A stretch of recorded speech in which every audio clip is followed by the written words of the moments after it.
Okay, so roles and responsibilities in an organization, why are they so important? People often overlook how important roles and responsibilities are for the success of the org that they're working for or the team that they're leading. But this is why it's so important.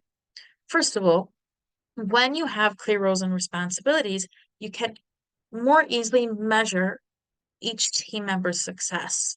If you know what they're meant to do, you can measure how well they're doing it. In a team where you don't know what someone's doing, it's impossible to actually say they're doing what they're supposed to do. They're exceeding their expectations. They're doing phenomenal because what are they actually supposed to do? The second reason is that it's more focused work for the individuals. When an individual comes and knows they are supposed to focus on X, Y, and Z, they're going to do it better. For some roles, that's very obvious. When a developer is on the team, they know I'm supposed to be writing code and finishing tickets that I'm assigned. But in an environment where the same developer doesn't have tickets and there are no requirements, what are his roles and responsibilities? Is he supposed to write them? Is he supposed to figure out on his own what to do? Is he following instructions? He can code all day, but is it what we need?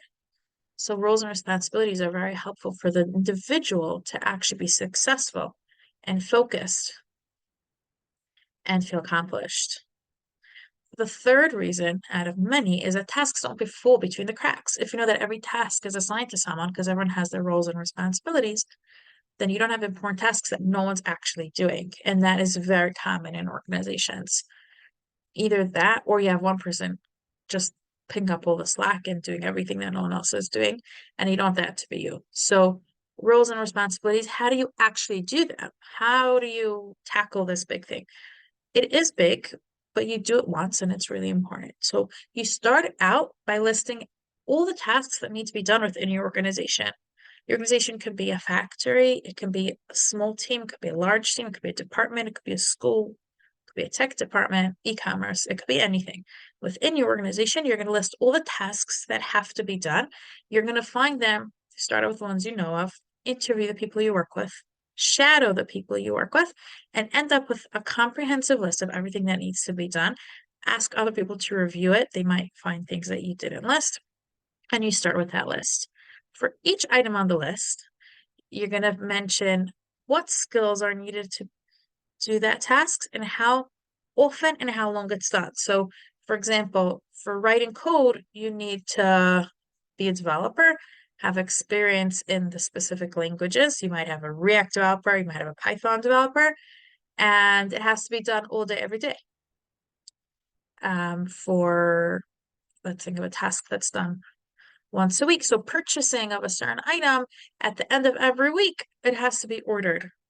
So that's once a week, and so on and so forth. So you're going to list those attributes for each task. You're done with that. You're going to go on to the people. Make a list of all the people, their skills, their expertise, their interests. What do they want to be working on?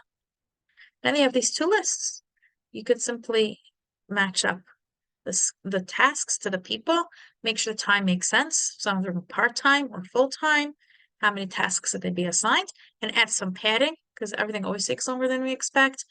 And situations could come up. You want to leave room for padding. You don't want people always being rushed, but actually doing things with the time that it takes. Any questions about roles and responsibilities, feel free to comment or send me an email.